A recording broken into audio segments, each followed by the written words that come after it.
Good morning future doctors. हम आज पढ़ेंगे चरक का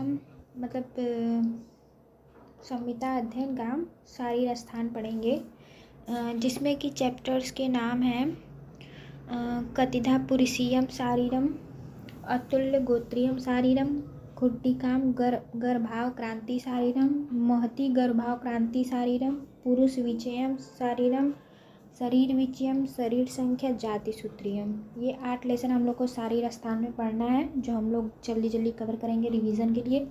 कथिता पुरुषीयम शारीरम, इसका उद्देश्य है मोक्ष के कारण पुरुष और चिकित्सा के उपयोगी पुरुष के भेद को बताने के लिए कथिता पुरुषीय नामक अध्याय का प्रारंभ किया गया। शरीर के कारण उत्पत्ति, स्थिति, वृद्धि आदि को बनाने के लिए शरीर स्थान प्रारंभ किया जाता है। ठीक, इसमें 23 कुल प्रश्न पूछे गए थे, जो हम लोग आगे देखेंगे क्वेश्चन आंसर।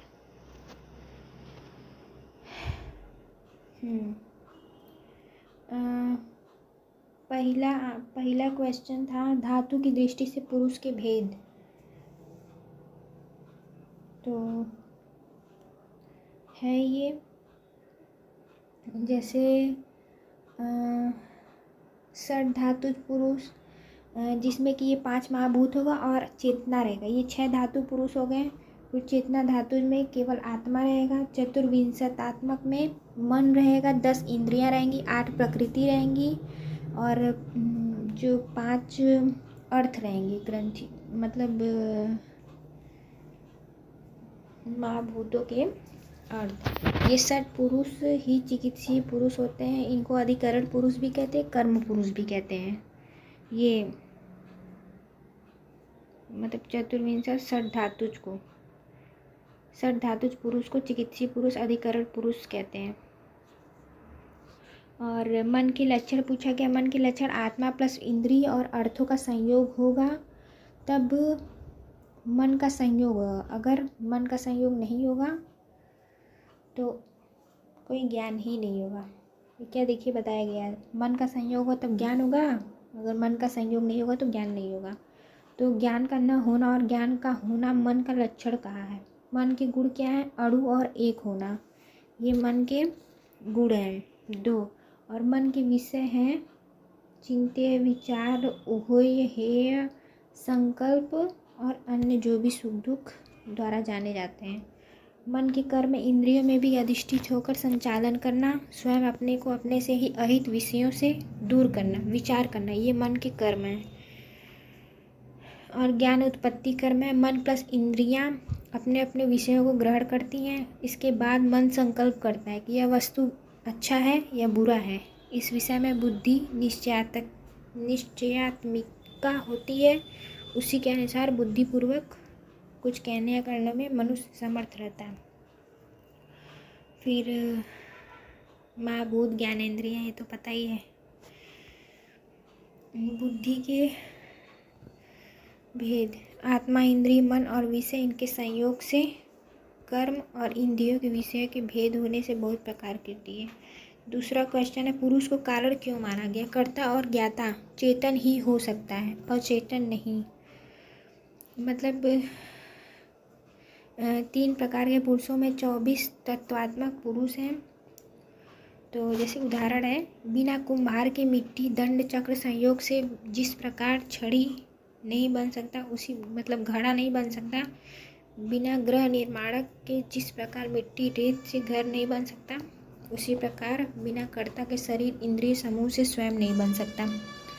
तो आत्रेय मत भी है। तीसरा क्वेश्चन देखते हैं, पुरुष की उत्पत्ति किससे हुई है? राशि पुरुष या षड धातु पुरुष सकारण होता है, परंतु चेतना धातु पुरुष जिसे परमात्मा कहते हैं वह अनादि तथा कारण रहित होता है।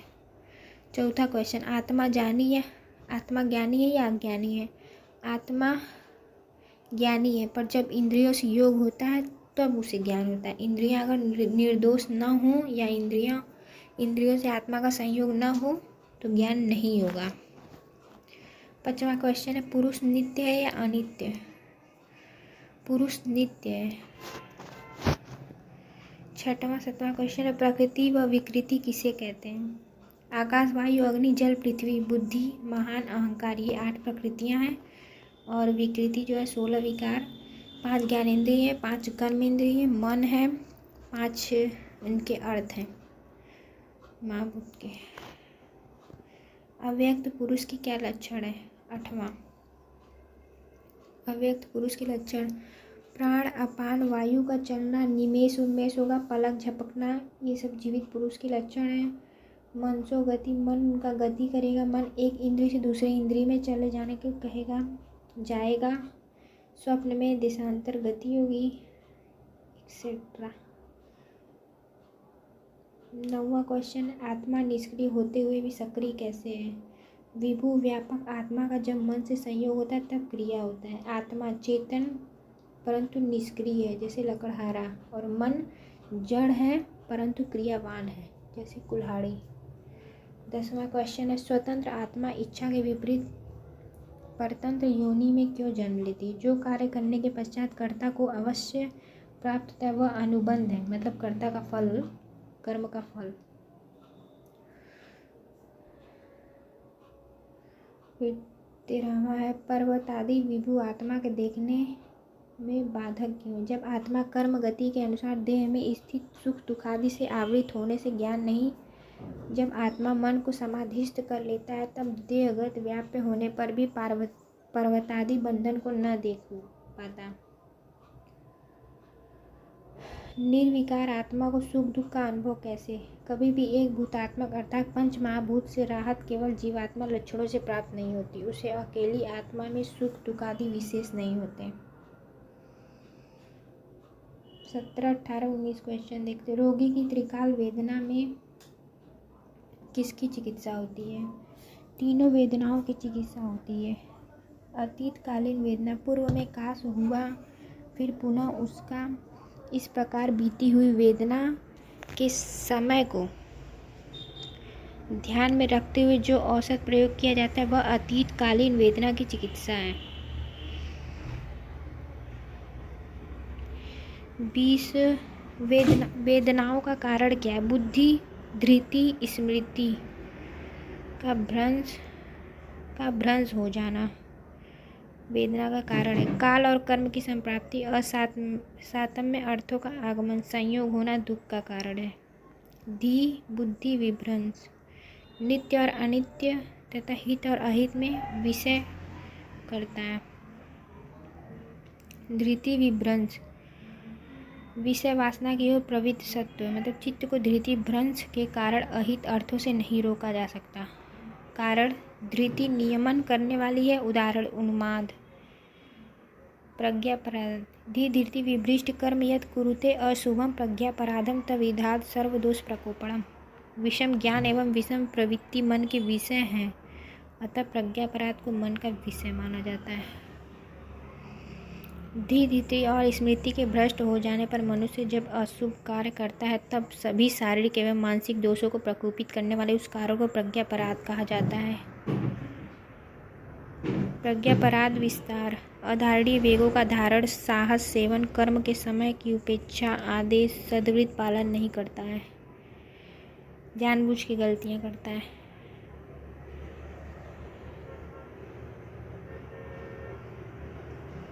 वेदनाओं के अधिष्ठान क्या हैं? मन व देह, मतलब मन और शरीर है, ये वेदनाओं के अधिष्ठान है। केश, डोम, नख या अग्रभाग, अन्न का मल, मूत्रों के गुणों को छोड़कर, ये सब है वेदनाओं के अधिष्ठान। सर्व वेदना की निवृत्ति का स्थान कहाँ है? योग और मोक्ष, कहीं वेदना नहीं होती।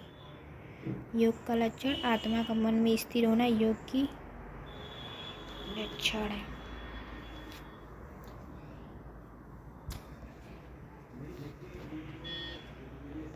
मोक्ष की परिभाषा क्या है? मन से जब रज और तम का अभाव होता है और बलवान कर्मों का क्षय हो जाता है तब कर्मजन्य बंधनों से वियोग होता है, उसे अपुनर्भव अर्थात मोक्ष कहते हैं। योग मोक्ष का प्रवर्तक है। मोक्ष के साधन क्या है? जिसको मोक्ष की प्राप्ति करना है वो मोक्ष का साधन अपना ले। जैसे सन्यासी लोग अपनाते हैं। सद्वृत्त का पालन, अच्छे अच्छे कर्मों को करना। सद्वृत्त हम लोग स्वस्थ वृत्त में पढ़े हैं। विषयों में अनासक्ति, नित्य और नैमित्तिक कार्य कर्मों को, अच्छे कर्मों को करना। धर्म अधर्म के संधानभूत कर्मों का प्रारंभ करना। मन और बुद्धि को समाधिष्ट करना। अर्थ के तत्वों की परीक्षा करने के बाद उसका ग्रहण करना।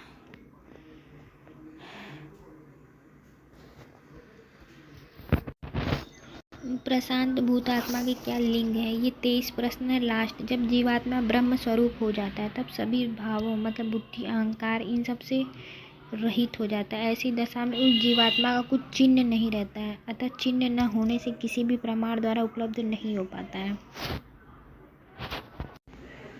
हम दूसरा चैप्टर देखेंगे, अतुल्य गोत्रीयम शारीरम। अतुल्य गोत्र मतलब स्त्री पुरुष का विवाह एक गोत्र में न हो। ठीक। गर्भ संपूर्ण कैसे होता है, समय पर कैसे होता है, सुखपूर्वक कैसे होता है, ये क्वेश्चन है। शुक्र आतर्व गर्भाग्र ऋतु काल की शुद्धता होने से, माता द्वारा हित आहार विहार द्वारा गर्भ के उचित उपचार से गर्भ देह से परिपूर्ण होकर समय से सुखपूर्वक होता है। बंध्या न होते हुए भी देर से गर्भ धारण करने का कारण, योनि में दोष होने से, मानसिक कष्ट होने से, शुक्र आतर्व के दूषित होने से, उचित आहार विहार से, अकाल में रोग आदिकों के कारण। गर्भ होकर कैसे नष्ट होता है? यहाँ सत्यापित गर्भ नहीं अपितु ग्रामक गर्भ के प्रसंग के कारण, जो आधुनिक काल में स्यूडो प्रेगनेंसी अथवा स्प्यूरिकस प्रेगनेंसी कहलाती है। आतर्व संग गर्भ रुकने के सामान्य लक्षण अग्नि, ताप, उष्णता, सेवन आदि से रक्तस्राव होता है। कन्या या पुत्र उत्पत्ति विषयक 8 प्रश्न। कन्या की उत्पत्ति में कारण, पुत्र की उत्पत्ति में कारण, पुत्र और पुत्री का साथ उत्पन्न होना, 2 पुत्रों की उत्पत्ति, 2 पुत्रियों की उत्पत्ति।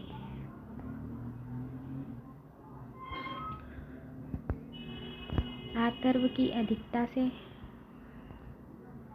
शुक्र की अधिकता से पुत्र उत्पन्न होता है।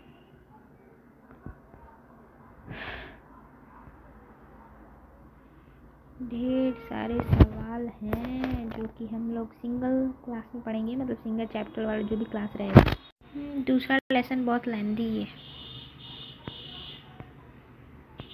खुड्डिका गर्भाक्रांति हम लोग नेक्स्ट क्लास में पढ़ेंगे, यह भी पढ़ लें। खुड्डिका गर्भाक्रांति, इसका उद्देश्य गर्भ के संपूर्ण कारणों को कहना, स्त्री पुरुष का विवाह एक गोत्र में न हो।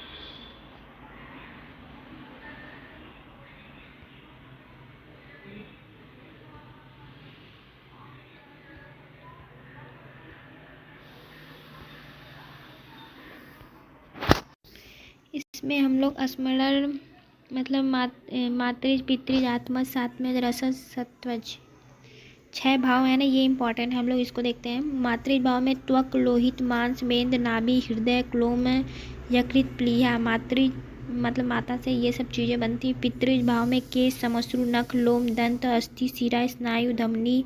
आत्मज भाव क्या है? आयु, आत्मा, ज्ञान, मन, इंद्रिय, प्राण, अपान। सात्मज भाव आरोग्य, अनालस्य, अलोलुपत्व, इंद्रिय प्रसाद, स्वर प्रसाद, वर्ण संपत्ति। रसज भाव शरीर अभिनिवृत्ति, शरीर अभिवृद्धि, प्राणानुबंध, तृप्ति, पुष्टि, उत्साह। सत्वज भक्ति, शील, शौच, द्वेष, मोह, स्मृति, भाग, माता से शौर्य। ये सब भाव, ये सब बहुत इंपॉर्टेंट है हमारे लिए। नेक्स्ट क्लास में हम लोग महत्ति गर्भाक्रांति शारीर ये चैप्टर पढ़ेंगे।